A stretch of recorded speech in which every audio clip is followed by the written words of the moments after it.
hanya dengan Rp15.000 per bulan, Anda telah turut berpartisipasi dalam menyebarkan dakwah bersama Tarbiyah Sunnah. Barakallahu fikum.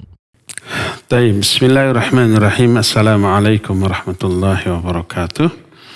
Alhamdulillah, wassalatu wassalamu ala rasulillah Muhammad ibn Abdillah wa ala alihi wa ashabihi wa mawalah wa man tabi'ahum bi ihsanin ila yaumil qiyamah. Wa ba'd.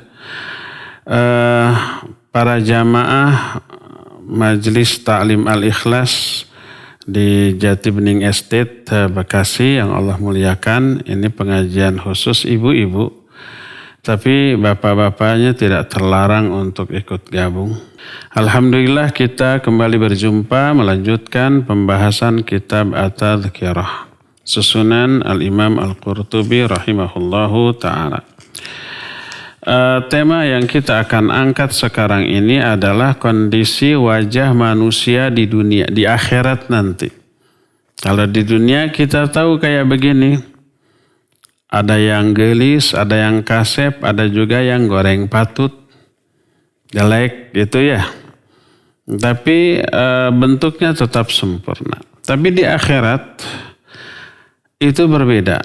Kalau di dunia ada yang kulitnya putih, ada yang sawo matang, ada juga yang hitam manis, ada juga yang bule, albino dan yang lain-lainnya. Kalau di akhirat hanya ada dua.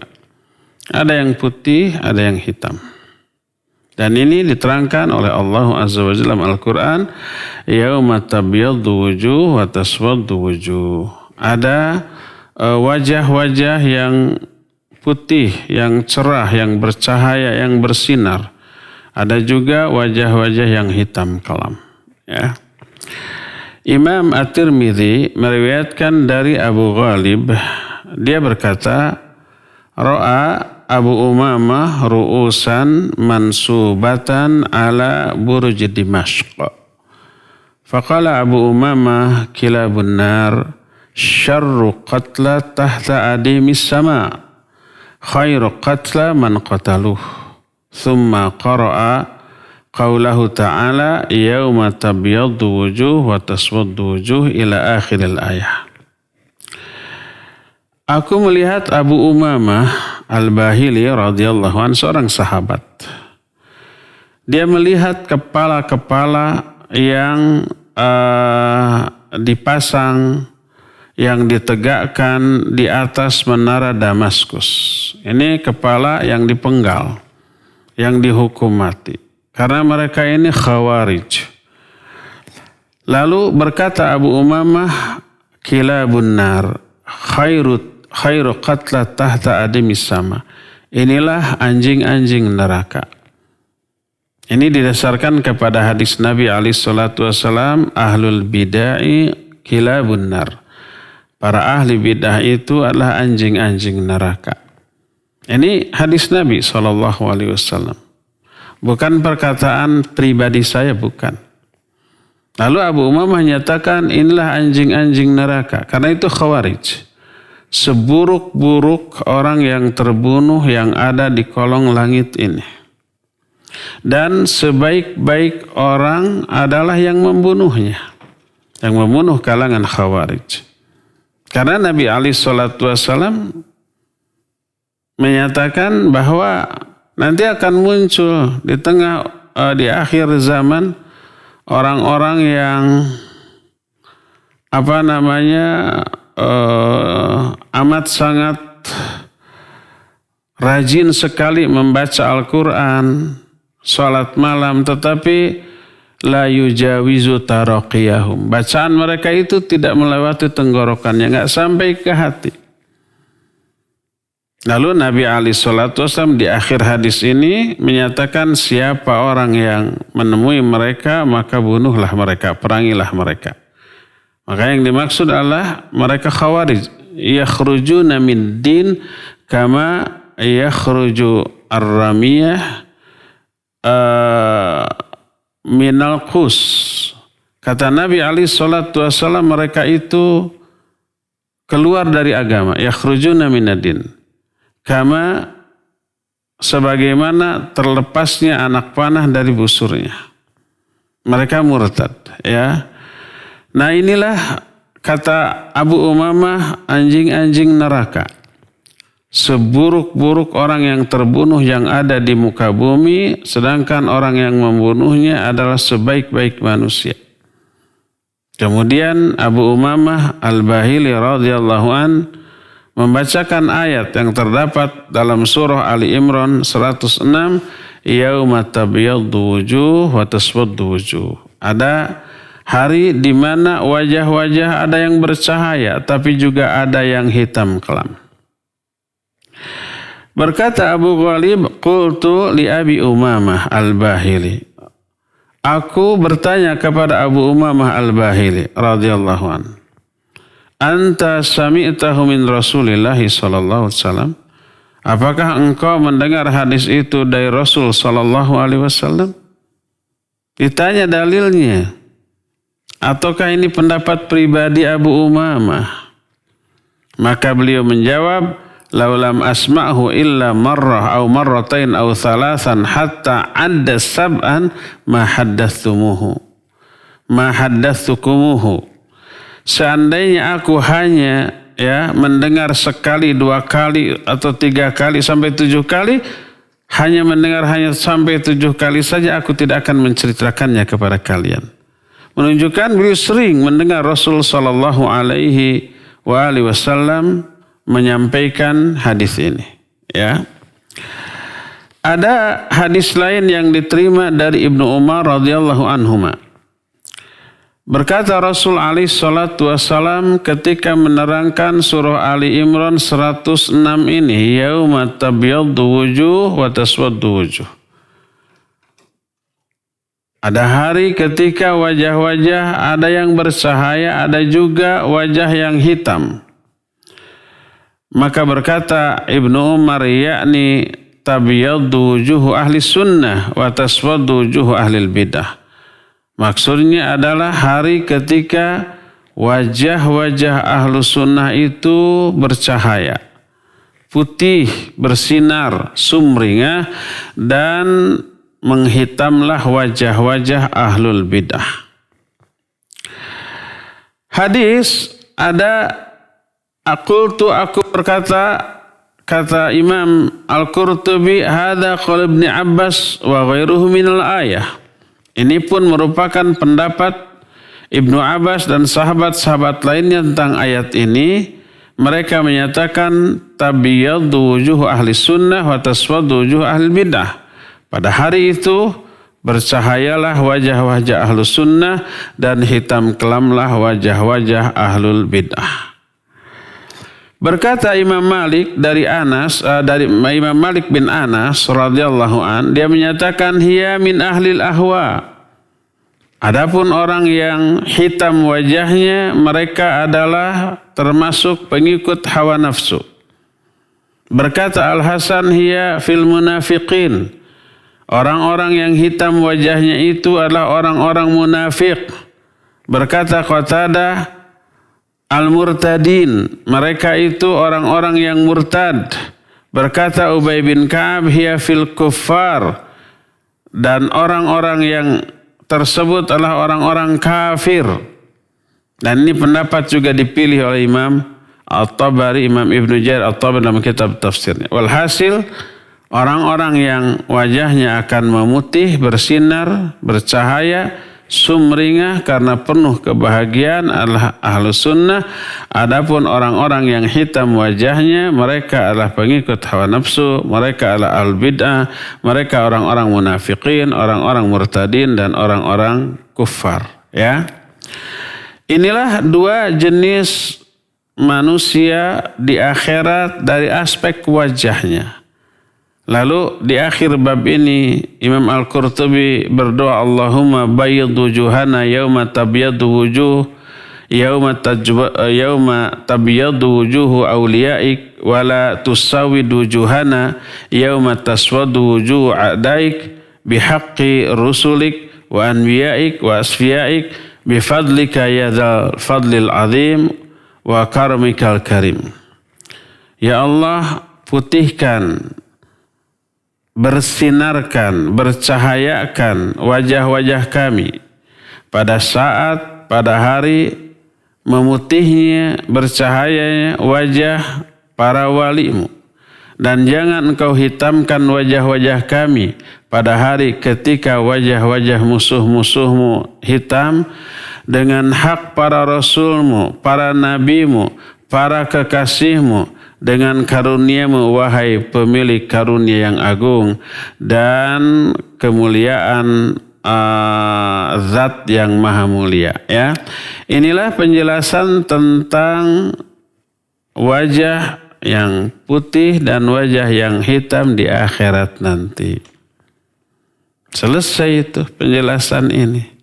Jadi judul ini ada wajah, kondisi wajah di akhirat. Ini selesai ini sampai di sini. Ya, berapa menit? 15 menit sudah gitu. Iya. Apalagi yang akan terjadi dan teralami di akhirat, khawatir ibu-ibu nangis tuh ya. Para jamaah majelis ta'lim al-ikhlas. Di sana nanti akan dibagikan buku-buku catatan amal. Mau orang-orang semuanya melihat buku catatan amal tersebut. Ada yang menerima dengan tangan kanan dalam keadaan sumringah, isinya terbaca, dia perlihatkan ke orang-orang. Ada juga yang menerima dengan tangan kiri dari balik punggungnya, kemudian dia tertunduk lesu, takut karena melihat isinya yang buruk.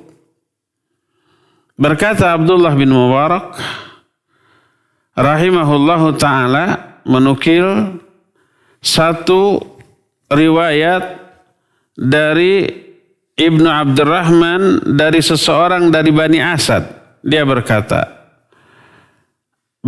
Umar kepada Ka'ab, "Waihak ya Ka'ab, hadithna min hadithil akhirah."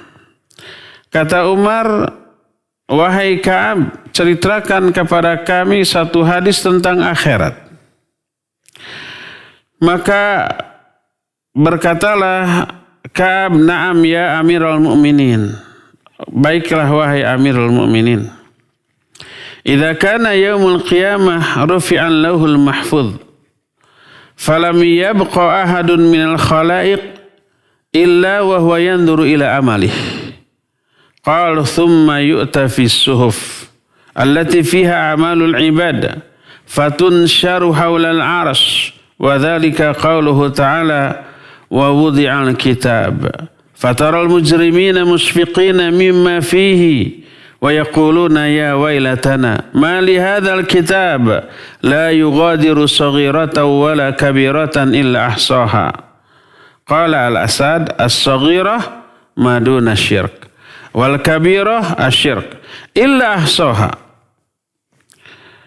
Kata Ka'ab, apabila hari kiamat diangkatlah lauhul mahfuz, tak ada seorang pun yang tersisa dari makhluk kecuali dia melihat kepada amalnya.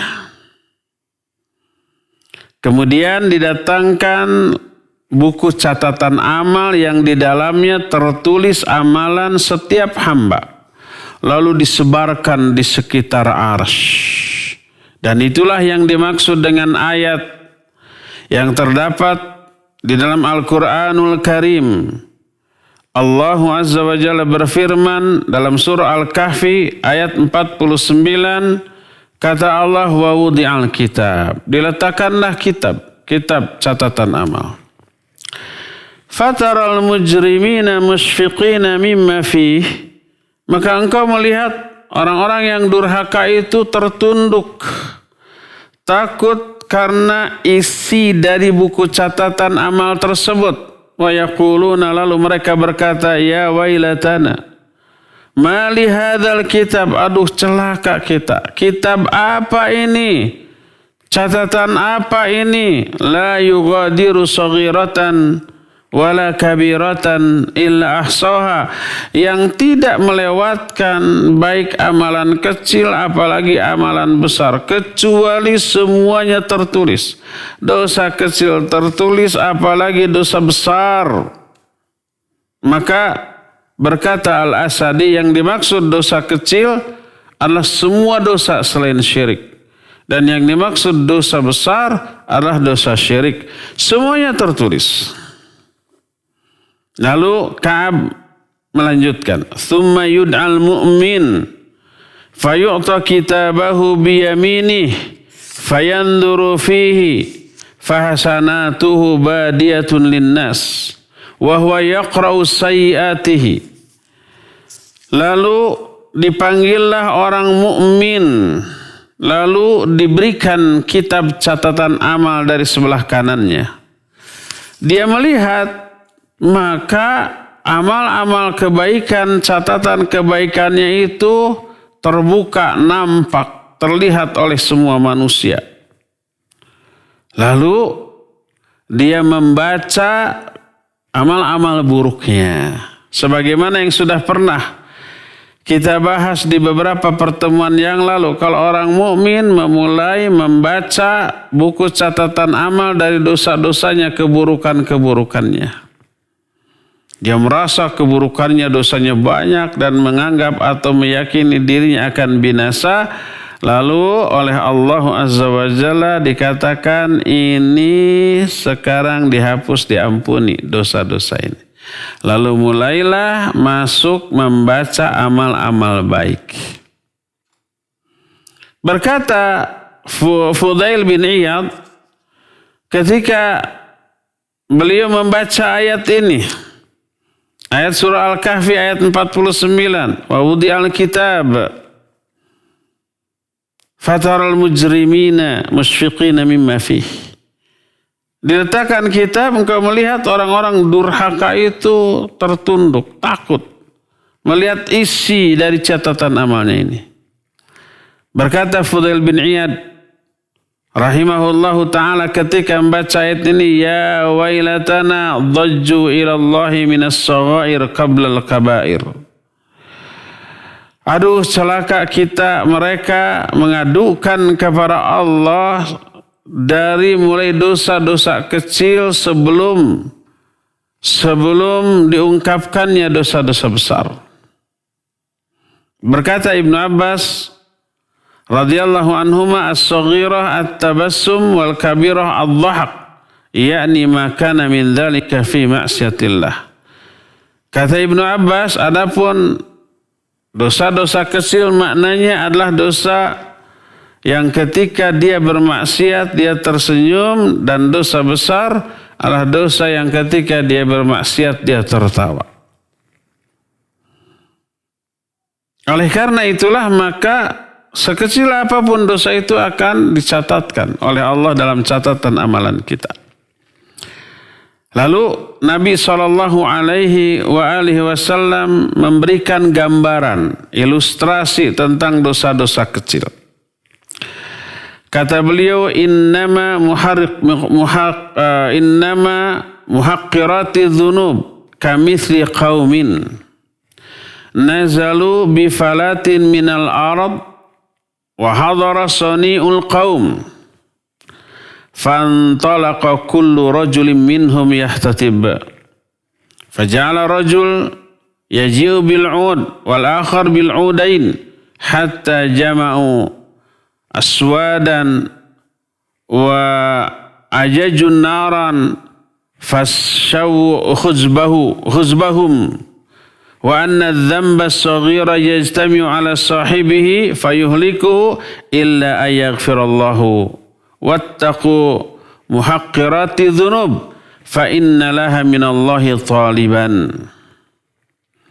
Kata Nabi SAW, sesungguhnya dosa-dosa kecil, perumpamaan atau gambaran dosa kecil, tak ubahnya seperti satu kaum yang singgah di sebuah padang pasir yang luas, lalu datanglah saatnya untuk makan.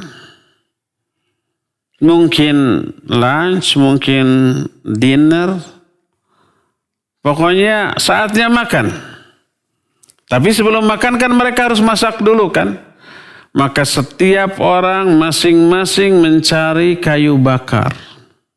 Kayu bakarnya nggak banyak. Juga nggak besar-besar. Ada yang membawa kayu 1 buah. Ada juga yang membawa 2 buah. 1 orang 1 buah. Ada yang 2 buah. Banyak orang berarti banyak kayu bakar yang tertumpuk sehingga terkumpul banyak. Lalu mereka nyalakan api unggun. Api tungku untuk memasak. Lalu mereka mulai memanggang roti-roti mereka. Jadi kayu bakar yang 1 orang 1 kecil itu gambaran dari dosa.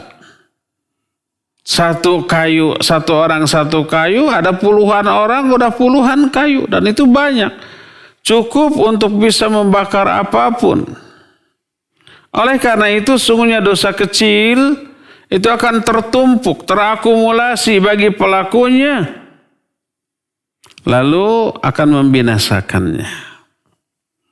Kecuali apabila Allah Subhanahu wa ta'ala mengampuninya. Maka hati-hati, takutlah kalian dari dosa-dosa kecil karena dia itu tetap akan dituntut di sisi Allah Subhanahu wa ta'ala. Ada 2 orang syekh, namanya Abu Muhammad Abdul Wahab Al-Qurashi dan Imam Abul Hasan Asy-Syafi'i. Kedua-duanya 2 guru besar ini berkata, akhbarana As-Silafi, telah menyampaikan, menceritakan kepada kami guru kami As-Silafi. Berkata As-Silafi telah memberitakan kepada kami As-Thaqafi. Kata As-Thaqafi telah memberitakan kepada kami Abu Tahir Muhammad bin Mukhmish. Dia berkata telah menceritakan kepada kami Anas bin Iyad Al-Laythi dari Abu Hazim. Aku tidak mengetahui tentang dia kecuali dia hanya meriwayatkan hadis dari Sahal bin Sa'ad radhiyallahu an. Kata Sahal bin Sa'ad, berkata Rasul sallallahu alaihi wasallam, "Iyyakum wa muhaqqirati dzunub. Fa inna mithla muhaqqirati dzunub kamithli qaumin nazalun bi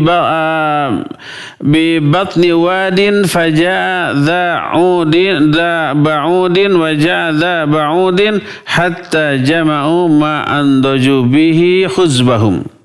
Wa inna muhaqqirati dzunub mata yu'khad biha sahibuha tuhlikuh." Kata Nabi SAW, jauhi oleh kalian dosa-dosa kecil, apalagi yang besar. Jangan difahami jauh, yang harus jauhi hanya dosa-dosa kecil. Dosa besar berarti boleh. Bukan begitu. Kalau yang kecil saja wajib dijauhi, apalagi yang besar.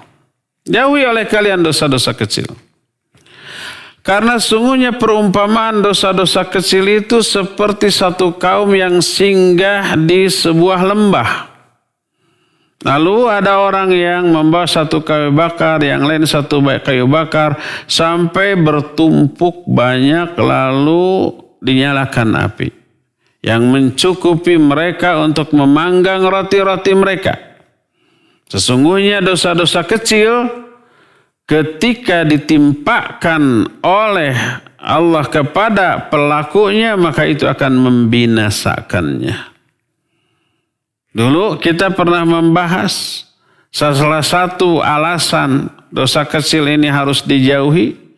Sebab sekecil-kecil dosa nanti akan dibalas di akhirat di neraka. Dan seenteng-enteng, seringan-ringan azab di neraka. Gimana? Gak seberapa. Cuma dikasih sepasang sendal yang terbuat dari api neraka. Tapi begitu sendal itu dipakai, apa yang terjadi? Yang teralami, ubun-ubun orang itu mendidih, bergejolak di dalam neraka. Padahal ubun-ubun itu berada di bagian yang paling jauh dari sendal. Sendal dipakai di mana di kaki, ubun-ubun ada di kepala. Bagian yang terjauhnya mendidih saking panasnya. Bayangkan apa yang terjadi dengan kakinya, pinggulnya, badannya. Itu seringan-seringan azab di akhirat, di neraka. Bayangkan kalau ada yang lebih dari itu. Jadi kalau umpah dosa terkecil yang kita lakukan diperhitungkan di akhirat di azab dengan azab teringan, teringannya itu aja kayak gitu. Waliyadzubillah. Maka ada yang berkata di dalam sebuah syairnya yang isinya nasihat untuk tidak menganggap dosa kecil, tidak menganggap enteng terhadap dosa kecil. Dia berkata, "Khallid dzunub saghiraha wa kabiraha hadza kattaqi. Wasna kamashin fawqa ardi syuk yahdhiru ma yara. La tahqiranna saghiratan innal jabal minal hasa." Kata si penyair ini, tinggalkan dosa. Baik yang kecil atau apalagi yang besar. Itulah hakikat ketakwaan. Berbuatlah, beramallah, berperilakulah atau bersikaplah seperti orang yang berjalan di atas tanah yang penuh duri. Dia akan mewaspadai apa yang dia lihat. Jadi sebelum dia melangkah dipastikan tanah yang dia injak tidak ada duri, ya enggak? Tidak sembrono, langsung jalan atau berlari cepat ya, bisa menginjak duri, nanti akan berakibat kata orang Sunda mah apa? Kacugak apa bahasa Indonesia kacugak? Tercugak. Akan menyebabkan dia tercugak. Apa tercugak bahasa Indonesianya? Jadi kalau ada benda tajam, beling, duri atau kerikil tajam lalu kita injak sampai nancap di telapak kaki kita, itu namanya apa? Kacugak. Sakit enggak? Ya pastilah sakit. Belum lagi beresiko terinfeksi ada kumannya ya. Nah, bersikaplah kamu seperti orang yang berjalan di atas tanah yang penuh duri. Dia akan mewaspadai setiap langkah yang dia lihat. Maka jangan kamu anggap kecil dosa-dosa. Karena sungguhnya gunung pun yang begitu besar itu terbentuk dari kerikil-kerikil kecil yang bertumpuk. Berkata sejumlah para ulama, "Inna dzunub kullahum kabair." Sesungguhnya dosa, kata mereka, semuanya itu besar, tidak ada dosa kecil. Ini sebagian ulama berkata begitu. Berkata lagi sebagian ulama lain, "La tanzur ila saghri dzambi, walakin unzur man asait." Jangan kamu lihat kecilnya dosa, tapi perhatikan kepada siapa kamu melakukan dosa itu. Kepada siapa? Kepada Allah Azza wa Jalla. Pencipta kita yang telah melimpahkan banyak nikmat dan karunia kepada kita. Yang tidak bisa dihitung saking banyaknya nikmat itu. Lihat, jangan dilihat kecilnya dosa. Ini mah dosa enteng lah, dengan istighfar juga terhapus. Enggak, tapi lihat kepada siapa kamu melakukan dosa itu. Fahiya min haitsul mukhalafah kabair. Jadi dari aspek bahwa melakukan dosa kecil juga sebuah penyimpangan, maka semua dosa dianggap besar. Ini sebagian ulama. Jadi tidak ada dosa kecil kata para ulama, sebagian ulama. Tapi sebagian lain menyatakan ada yang benar. Kata Imam Al-Qurtubi bahwa dosa itu ada yang kecil dan ada yang besar. Tapi bukan di sini tempat kita untuk membahasnya. Tapi Imam Al-Qurtubi sudah membahas ini dalam kitab tafsirnya, ya.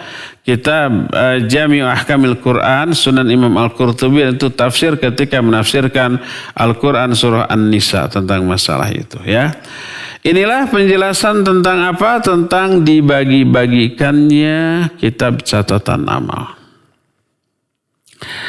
Selain itu ada juga pertanyaan kepada setiap hamba. Apa yang ditanyakan? Yang ditanyakan semua yang dilakukan oleh anggota badan kita, apa yang didengar oleh telinga, apa yang dilihat oleh mata, bahkan apa yang terbersit di dalam hati, semuanya itu akan ditanya. Bahkan apa yang kita rasakan berupa kenikmatan, ditanya. Apa disyukuri apa ataukah kufur? Semuanya ditanya. Allah berfirman dalam Al-Quran dalam surah Al-Isra ayat 36. Inna sam'a wal basar wal fuad kullu ulaika kana anhu mas'ula. Sesungguhnya pendengaran, penglihatan, dan hati juga ditanya. Semuanya itu mereka akan ditanya tentang apa yang mereka lakukan. Dalam surah Yunus ayat 23 Allah pun berfirman, "Tsumma ilaina marji'ukum fanunabbi'ukum bima kuntum ta'malun." Kemudian hanya kepada kamilah tempat kembali kalian, lalu kami akan memberitahukan kepada kalian tentang semua amal-amal yang pernah kalian lakukan. Dalam surah At-Taghabun ayat yang ke-7 Allah berfirman, "Bala wa rabbi latub'atsunna thumma latunabba'unna bima amiltum." Ya, kata Allah, demi Rabbmu, demi Rabbku, kalian pasti akan dibangkitkan lagi. Kemudian pasti kalian akan diberitahukan tentang amal-amal yang pernah kalian lakukan di dunia. Tidak sekedar amal besar, amal kecil yang sekecil debu pun akan dilihat, baik itu baik ataupun buruk. Amalan baik, amalan buruk sekecil debu akan diperlihatkan. Sebagaimana firman Allah, "Faman ya'mal mithqala dzarratin khairan yarah wa man ya'mal mithqala dzarratin syarran yarah." Siapa yang beramal dengan amalan sekecil debu berupa kebaikan, dia akan melihatnya, sebab ada catatannya. Dan siapa orang yang beramal dengan amalan sekecil debu berupa keburukan, dia akan melihatnya. Itu akan ditanya. Maknanya yus'alu an dzalik wa yujaza alaih. Maknanya mereka akan ditanya tentang hal itu dan akan diberikan balasan sesuai dengan jenis perbuatannya. Dan ayat-ayat yang semakna dengan ini bahwa semua amalan akan ditanya, baik yang terlihat oleh telinga, oleh mata, yang terdengar oleh telinga, apalagi yang dilakukan oleh tangan dan kaki kita, bahkan apa yang dilakukan oleh hati pun itu akan ditanya semuanya. Termasuk nikmat akan ditanya oleh Allah Azza wa Jalla. Padahal nikmat ini enggak terhitung loh. Allah menyatakan tsumma latus'alunna yauma idzin 'anin na'im. Kemudian kalian pasti akan ditanya pada hari itu tentang semua kenikmatan. Ditanya, nikmat apa? Semua kenikmatan. Apa yang namanya nikmat itu akan ditanya. Termasuk apakah nikmat makan, nikmat minum? Ya. Terungkap di dalam beberapa hadis. Di antara riwayat Imam At-Tirmidzi dari Abu Hurairah radhiyallahu an. Ketika turun ayat ini, "Tsumma latus'alunna yauma idzin 'anin na'im." Surah At-Takatsur ayat yang ke-8. Ayat yang terakhir. Berkata manusia, "Ya Rasulullah, an ayyi na'imin nus'al?" Wahai Rasulullah, nikmat apa yang akan ditanya dari kita? Itu pertanyaan para sahabat. Fa innama humal aswad wal adu hadirun wa suyufuna ala awatiqina. Kenapa para sahabat bertanya? Karena mereka nyaris tidak pernah merasakan kenikmatan. Kata mereka, kami hanya memiliki dua harta yang hitam, yaitu kurma dan air. Sedangkan musuh ada di hadapan kita. Pedang-pedang kami tergantung di pundak-pundak kita. Jadi selama hidupnya perang. Selama perang hanya bekal dua, air kurma. Terus pedang selalu ditenteng. Musuh selalu ada di front, di depan. Apa kata Nabi SAW? Inna dzalika sayakun. Itu semuanya akan terjadi. Nanti akan ditanya. Lalu berkata Rasul SAW, Inna awwala ma yus'alu anhu yawmal qiyamah ya'ni al-abdi ayyuqala lahu alam nusihhalak jismak wa nurawwika minal ma'il barid.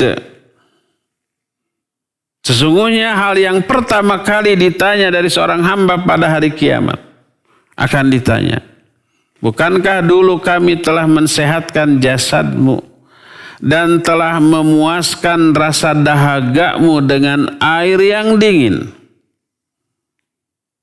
Kalau kita sekarang nyaris minum itu tidak lagi terasa sebagai kenikmatan. Karena apa?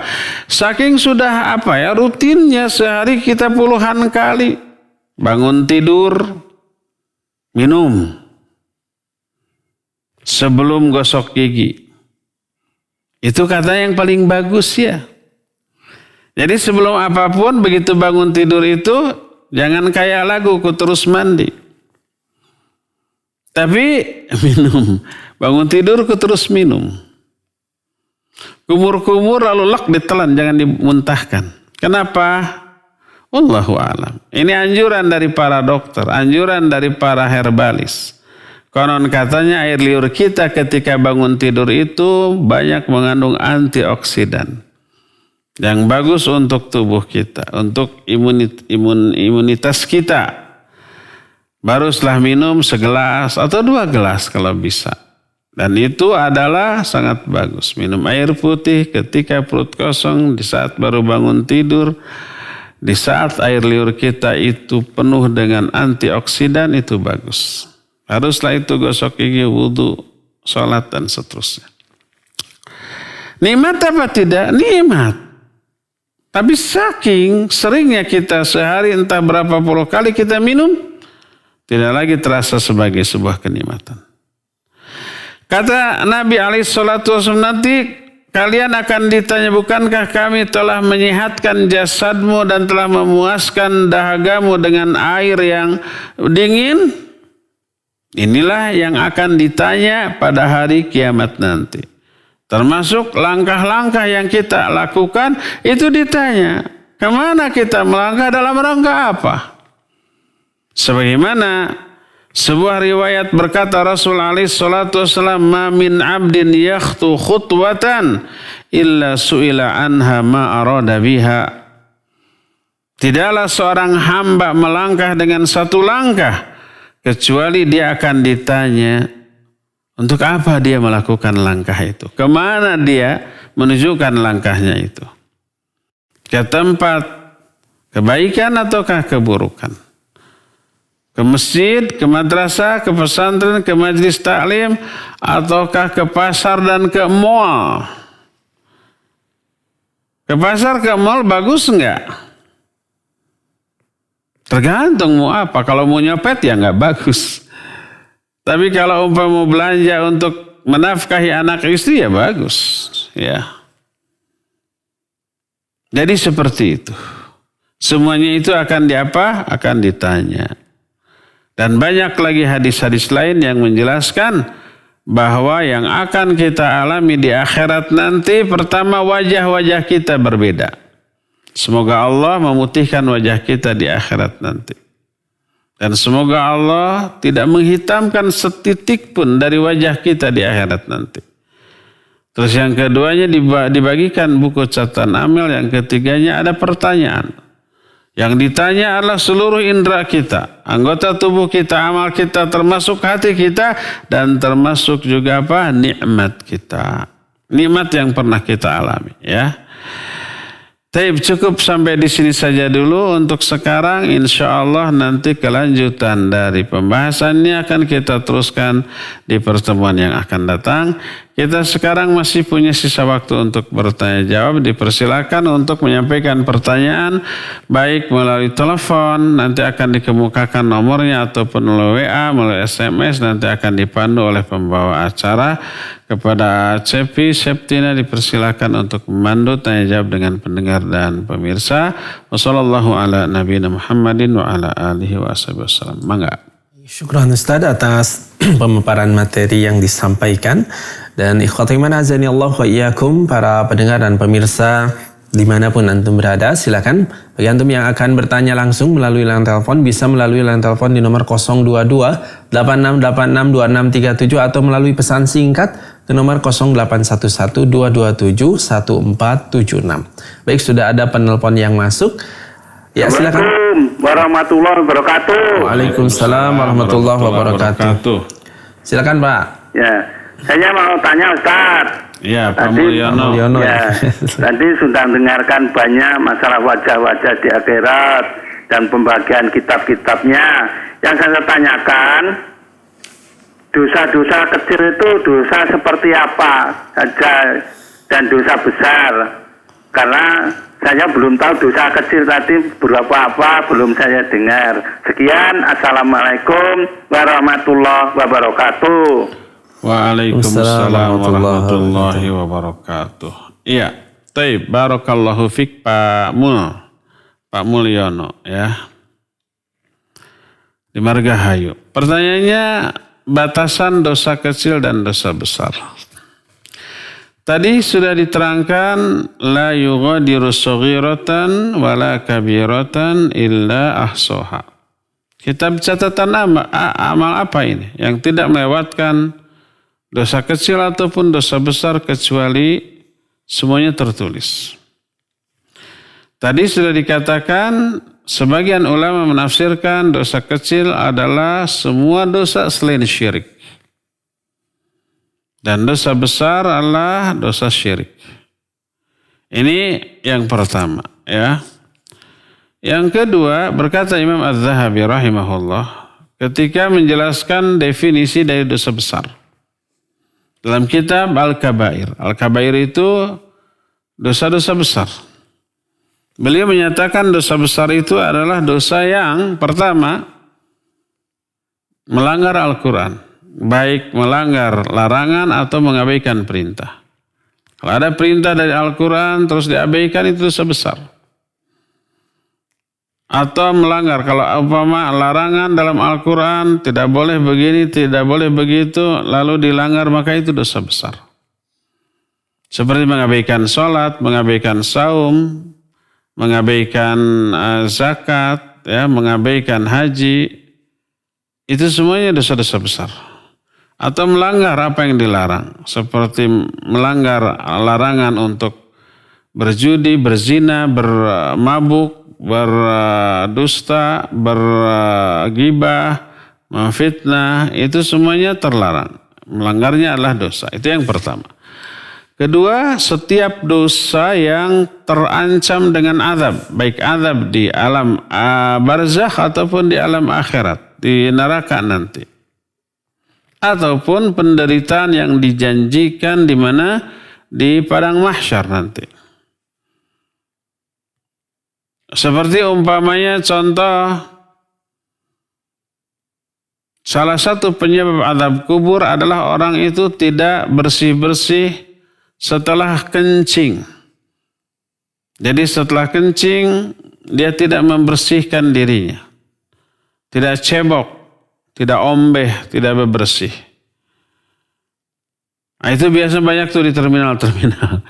Cukup di ban, ya, gitu. Sudah, nggak dibasuh, ya. Itu akan diadab di alam kubur. Menunjukkan itu dosa besar. Namimah itu diadab di alam kubur. Itu dosa besar. Namimah itu ngadu-ngadu domba, ya. Nah, itu yang keduanya. Yang ketiganya, setiap amalan yang diancam oleh laknat atau murka Allah Subhanahu wa ta'ala. Seperti umpamanya meratap. Meratap dosa besar karena selain diazab oleh Allah juga dilaknat. Terus wanita-wanita yang sering sekali melakukan ziarah kubur. La'anallahu zawwaratil kubur. Allah melaknat wanita-wanita yang sering sekali ziarah kubur. Itu ada kaitannya dengan meratap tadi, ya. Karena karakter meratapnya sehingga dia itu sering pergi ke kuburan untuk ziarah orang yang dicintainya sambil menangis, meraung-raung, ya. Nah itu terkena laknat dari Allah Azza wa Jalla. Jadi semuanya itu merupakan dosa-dosa besar. Adapun dosa kecil selain itu, ya. Selain melanggar Al-Quran dan Sunnah, selain mengabaikan kewajiban, selain dosa-dosa yang dianggap seperti azab tadi. Salah satu dosa kecil, kata sebagian masyayikh adalah menolak ketika ditawari atau diberi minyak wangi. Menolak minyak wangi minas shaghair, termasuk dosa kecil. Kenapa? Karena menolak sunnah. Menolak laki-laki sunnah pakai minyak wangi. Lalu ada menawari, nih, enggak, saya mau enggak. Itu minas shaghair. Pertama mengecewakan orang yang memberinya. Yang kedua terkesan menolak sunnah Nabi alaihissalatu. Makanya jangan tolak kalau ada yang ngasih minyak wangi. Makanya kalau ibu-ibu ngasih minyak wangi ke saya mah takut dosa kecil dah. Tidak akan ditolak. Nah itulah beberapa batasan antara dosa kecil dan dosa besar. Demikian Pak Mulyono, wallahu a'lam bishawab. Silakan lagi. Ustaz atas jawabannya. Kita beralih kepada penanya melalui telepon terlebih dahulu. Sudah ada yang masuk lagi? Ya silakan. Halo. Ya silakan. Halo. Assalamualaikum. Waalaikumsalam warahmatullahi wabarakatuh. Dengan ibu siapa di mana? Dengan Ibu Rika di Bangka. Di mana? Ibu Rika di mana? Ibu Rika di Bangka. Ibu disimaknya melalui telepon saja, Bu. Jangan melalui TV atau TV-nya. Ya. Silakan. Begini Ustaz. Ya, silakan. Ya. Begini Ustaz, Ana mau tanya. Kalau setelah kepergian jenazah atau si mayit itu ada yang meratapi nangis sekeras-kerasnya. Apakah itu bagian dari dosa besar, Ustaz? Terima kasih. Iya. Baik. Ibu Rita di mana? Ibu Rina di Bangka kalau. Di Bangka ya. Ya, salah. Ibu Rita di Bangka. Barakallahu fiik. Kalau ada orang yang kita sayangi, kita cintai, kita kasihi meninggal. Lalu kita meratap-ratap menangis. Dosa atau tidak? Dosa. Besar apa kecil? Besar. Kenapa dianggap dosa besar? Pertama, melanggar larangan Rasul sallallahu alaihi wasallam. Kedua, terancam dengan azab. Ketiga, Nabi alaihi salatu wasallam menyatakan itu termasuk adat kebiasaan jahiliyah. Maka Nabi alaihi salatu wasallam menyatakan malam an-naihatu idza lam tatub qabla mautiha. Wanita yang meratap ketika ditinggal mati oleh orang yang dicintainya.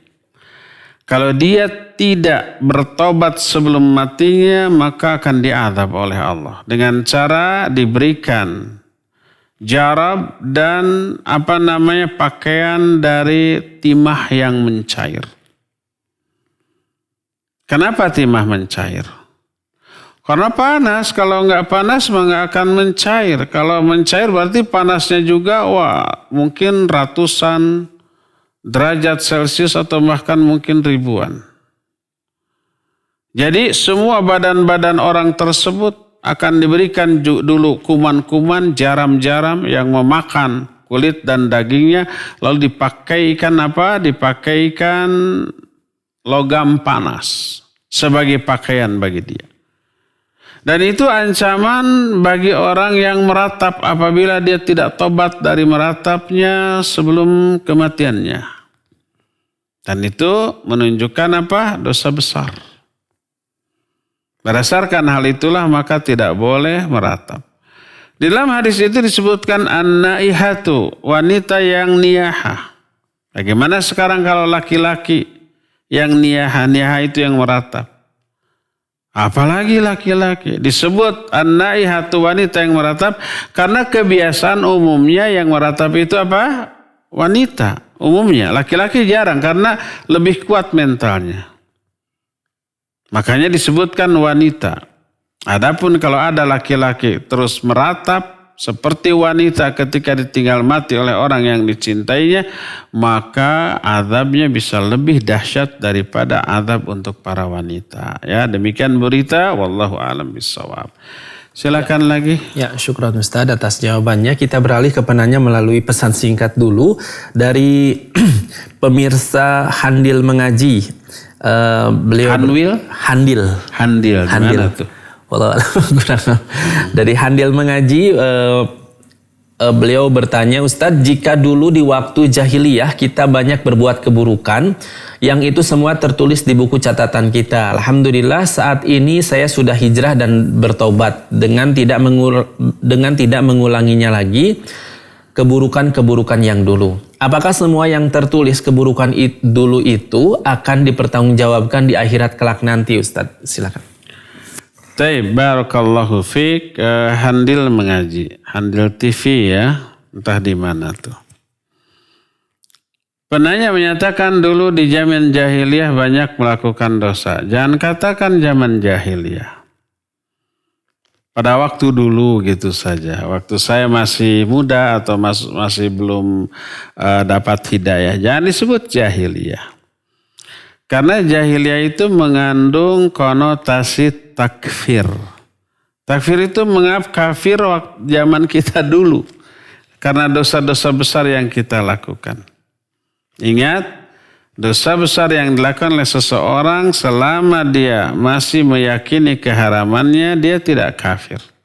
Dia tetap muslim, tapi muslim yang berdosa besar. Tidak murtad, tidak keluar dari Islam sehingga tidak harus syahadat lagi, tidak. Nah, kalau zaman dahulu seseorang umpamanya belum pernah hidayah, lalu melakukan dosa besar. Baik dosa besarnya itu mengabaikan perintah, meninggalkan sholat, tidak saum Ramadan, belum haji padahal sudah sudah mampu, tidak zakat padahal sudah terkena kewajiban zakat. Ya.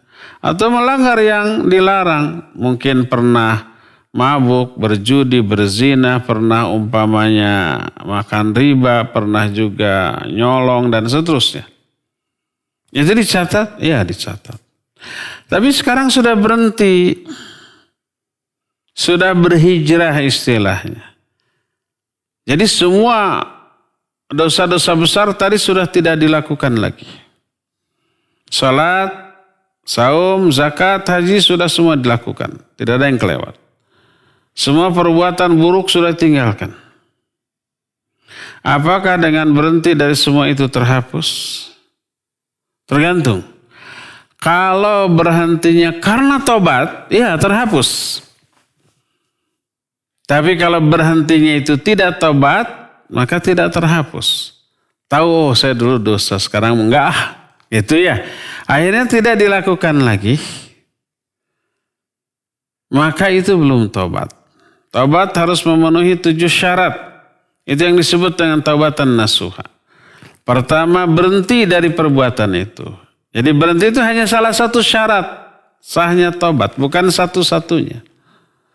Kedua, ada perasaan menyesal. Harus menyesal. Duh, kenapa ya saya dulu sebodoh itu? Nah, menyesal.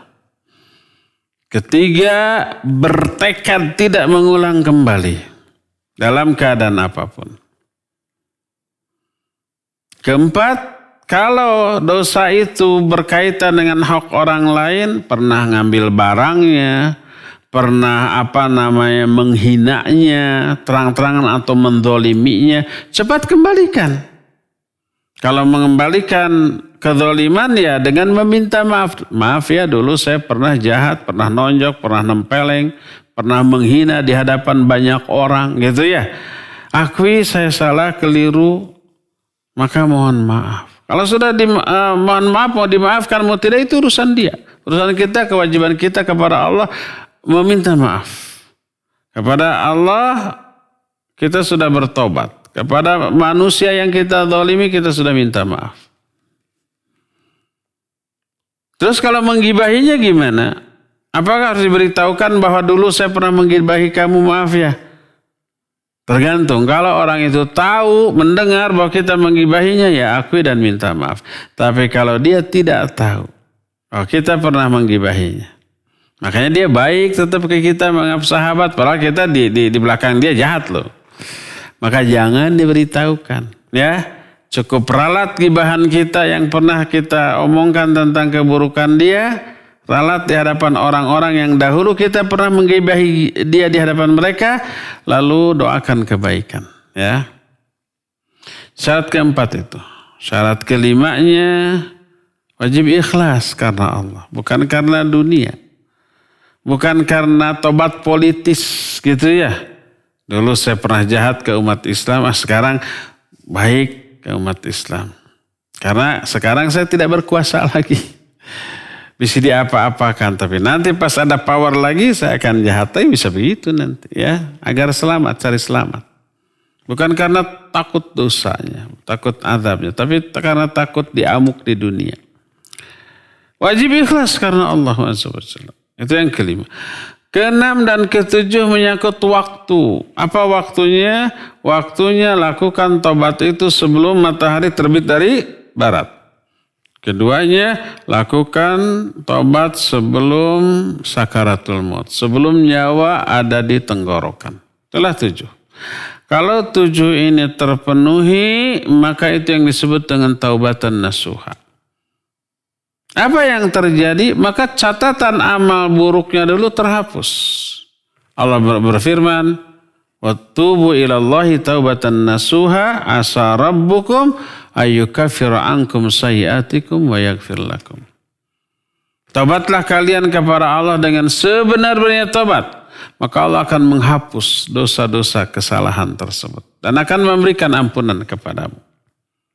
Menghapus, yang dimaksud dihapus ada 3. Pertama, catatan amalnya. Amal buruknya terhapus. Nggak akan ada lagi catatan itu. Yang keduanya, azab yang tadinya dicanangkan, dia akan diberikan kepada dia, di-cancel, dihapus juga. Karena dia sudah tobat. Yang ketiga, athar sayyah minadz-dzunub.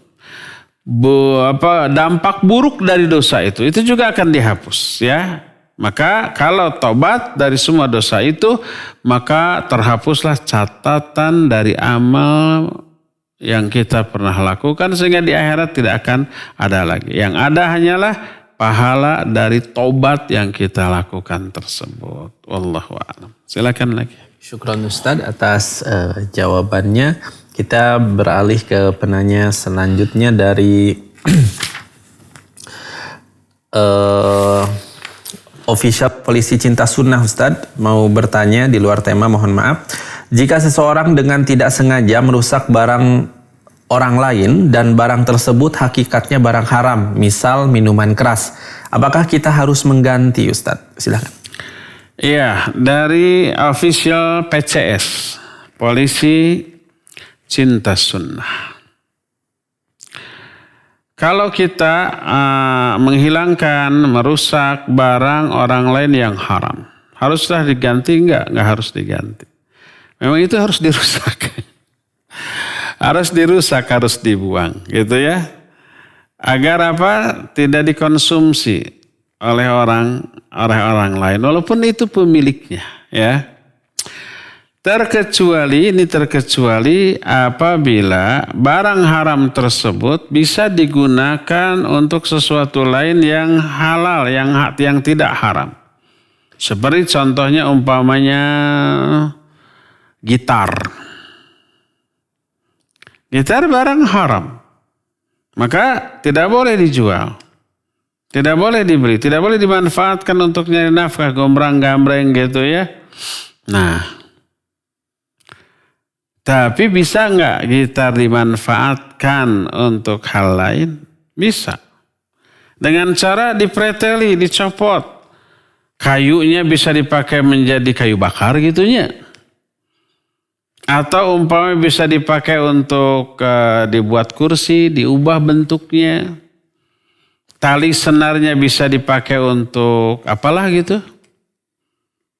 Maka ada manfaatnya, boleh. Boleh dimanfaatkan. Umpamanya kita punya gitar, karena dulu kita tukang begitu. Lalu kita tobat karena tahu itu dosa, tidak boleh. Gimana gitarnya? Kalau dijual dalam bentuk gitar, untuk dimanfaatkan lagi maka tidak boleh. Tapi kalau kita copot-copot, dijual senarnya untuk keperluan tertentu. Dijual juga kayunya, bisa untuk apapun kayu itu, gitu ya. Maka ya itu boleh dan halal. Nah jadi kalau umpamanya ada pemanfaatan lain untuk itu maka dibolehkan. Seperti contoh umpamanya minuman keras, ada botolnya kan. Kalau menjual dalam bentuk wadah minuman kerasnya maka tidak boleh. Tapi kemudian minuman kerasnya dibuang. Botolnya diambil dimanfaatkan untuk yang lain. Wadah minyak, wadah kecap dengan membuka brandnya. Apa brand itu? Stiker atau cap. Ya, cap mereknya. Kalau mereknya masih ada ya jangan, nanti menjadi iklan. Dicopotin, terus diganti fungsinya menjadi umpamanya wadah minyak, ya, wadah kecap, wadah apa saja yang bisa manfaatkan, ya boleh seperti itu. Ya, nah kemudian botolnya itu pecah tanpa sengaja, kata pemilik ganti loh, itu wadah minyak, gitu. Walaupun tadinya bekas minuman keras, ya ganti. Tapi kalau barang haramnya kita rusak maka tidak ada tidak ada kewajiban untuk menggantinya. Wallahu a'lam. Silakan. Syukran Ustadz atas jawabannya. Kita kembali ke penanya melalui pesan singkat dari Ninik Al-Husna dari Bekasi. Ustadz, ada hadis yang menerangkan bahwa wajah umat Rasulullah Shallallahu Alaihi Wasallam di hari kiamat bisa dikenali dari putihnya karena wudhu. Tapi tadi diterangkan bahwa wajah ahlul bid'ah hitam. Apakah wudhu mereka tidak berpengaruh di yaumil akhir, Ustadz? Wassalamualaikum. Silakan. Waalaikumsalam warahmatullahi. Iya, Ibu Ninik di Bekasi. Barakallahu fiik ya. Benar memang ada hadis yang menyatakan bahwa umat Islam wajahnya akan bercahaya dari bekas wudunya. Dan dengan cara seperti itulah Nabi SAW mengenali umatnya. Nah, bukankah sekarang ahlul bidah? Bukankah ahlul bidah juga umat Rasul SAW suka berwudu? Ahlul bidah itu suka sholat nggak? Ya suka sholat. Suka wudhu ya jelas suka wudhu. Dan bahkan kebidahannya dilakukan dalam hal wudhu ataupun sholat. Ya kadang-kadang. Nah mereka kafir tidak? Tidak kafir. Mereka itu tetap muslim. Tapi muslim yang berdosa karena kebidahan yang dilakukannya. Nah adapun kondisi terkenalinya umat Islam oleh Rasul SAW dari wajahnya itu tidak di momen yang sama dengan pernyataan tadi bahwa ahlul bidah akan menghitam wajahnya. Hitamnya wajah ahlul bidah itu pada waktu hisab, pada waktu alam mahsyar, pada waktu berkumpul di alam mahsyar. Adapun terlihat ada bekas wudu itu ketika kaum muslimin itu menuju ke haud Nabi SAW. Haud juga nanti akan kita bahas nanti insya Allah ya. Nah itu umatnya itu akan meminum air dari telaga Rasul SAW. Adapun umat selain umat Nabi SAW terlarang. Sebab mereka harus menuju ke haud atau telaga nabinya masing-masing. Dan itu yang ditanyakan oleh sahabat, bagaimana engkau akan mengenali umatmu? Itu dari wajahnya, dari bekas wudunya. Ya. Nah saat itu ya kelihatan. Ada bekas wudhu pada wajahnya, kemudian dia tidak salah ke haud telaga nabi yang lain, tidak. Adapun nabi-nabi lain tidak ada syariat wudhu dalam ajaran mereka dan umatnya tidak terkena juga dengan air wudhu karena tidak ada syariat wudhu. Syariat wudhu hanya untuk umat Nabi SAW, umat Islam ini. Selain itu tidak ada wudhu. Maka terkenali. Tapi ada di kalangan umatnya ketika umpamanya Nabi SAW tahu bahwa ini umatnya. Tapi pas mau minum dihalau oleh para malaikat. Dihalau itu bukan halau, ditelepon. Dihalangi, digiring, menjauhi. Nabi SAW menyatakan, haulai ummati, mereka umatku. Apa jawab malaikat? Kata mereka, innaka la tadri ma ahdatsu ba'daka. Engkau tidak tahu apa yang diada-adakan oleh umatmu sepeninggalmu. Mengadakan banyak kebidahan. Itu dihalau, enggak bisa. Tapi ada bekas wudhu di wajahnya terkenali oleh Nabi alaihi salatu wasallam. Iya. Makanya dikatakan, ini umatku, kenapa digiring? Kenapa dihalau? Kenapa ditolak? Lalu dijawab, engkau tidak tahu apa yang mereka ada-adakan dari ajaran ini sepeninggalmu. Ya. Jadi dua mumin yang berbeda, dua tempat yang berbeda. Wallahu a'lam bishawab. Silakan lagi. Syukran Ustaz atas jawaban. Telepon dari tadi itu. Ada telepon. Ya, kita coba penelpon yang masuk, silakan. Halo, Halo. Ya, silakan. Waalaikumsalam. Mau bertanya tapi siapa dari mana Pak? Dengan Rahmat di Cibinong, Kabupaten Bogor. Pak Rahmat di Cibinong. Ya, silakan Pak Rahmat. Ya. Mau bertanya nih sama Pak Ustaz, tapi di luar tema nggak apa-apa ya. Emang nggak? Silakan. Mengenai ilmu faraid. Ya Pak. Ya, ini mau bertanya Pak Ustaz. Ini kan kakak saya kan baru meninggal di bulan April 2020 kemarin. Laki perempuan? Laki-laki. Ya. Nah ini almarhum ini kan punya, saya kan punya orang tua nih Pak yang punya warisan. Orang tua masih ada? Orang tua ibu masih ada, tapi bapak sudah meninggal. Itu. Terus? Nah, terus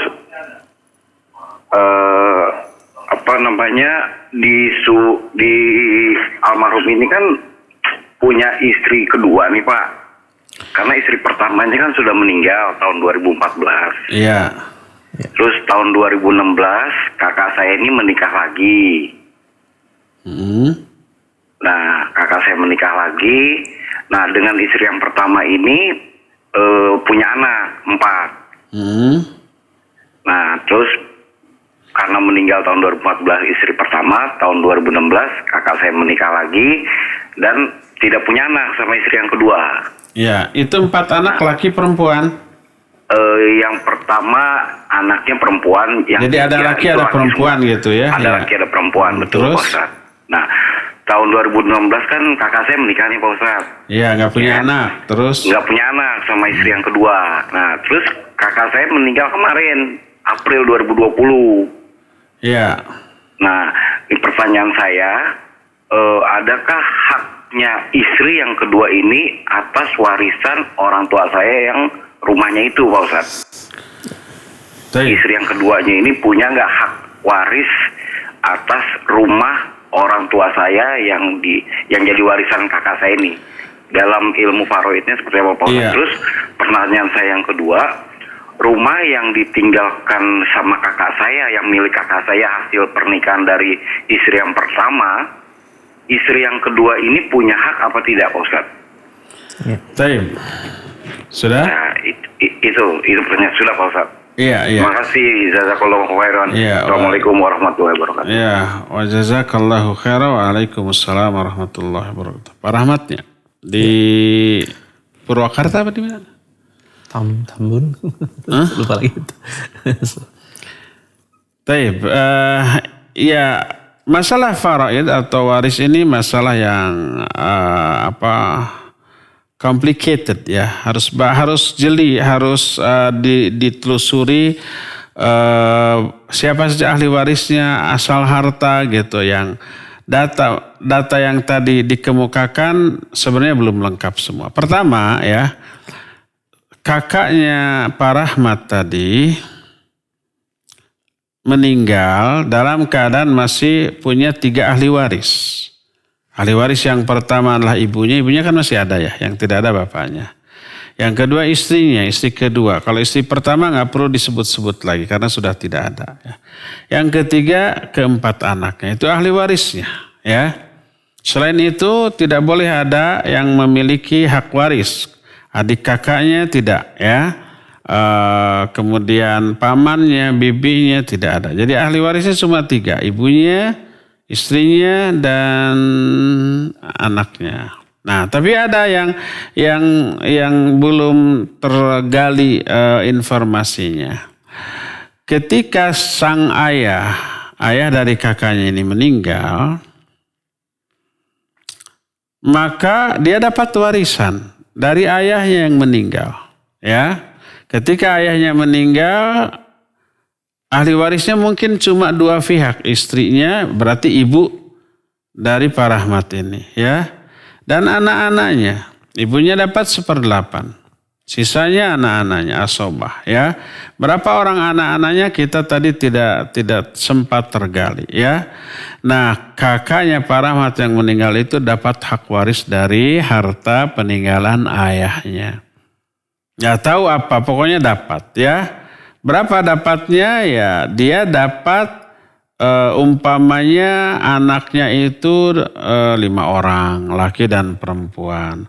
Katakanlah perempuan 1, laki-laki 4. Ya, berarti dianggap anaknya itu 9 saja.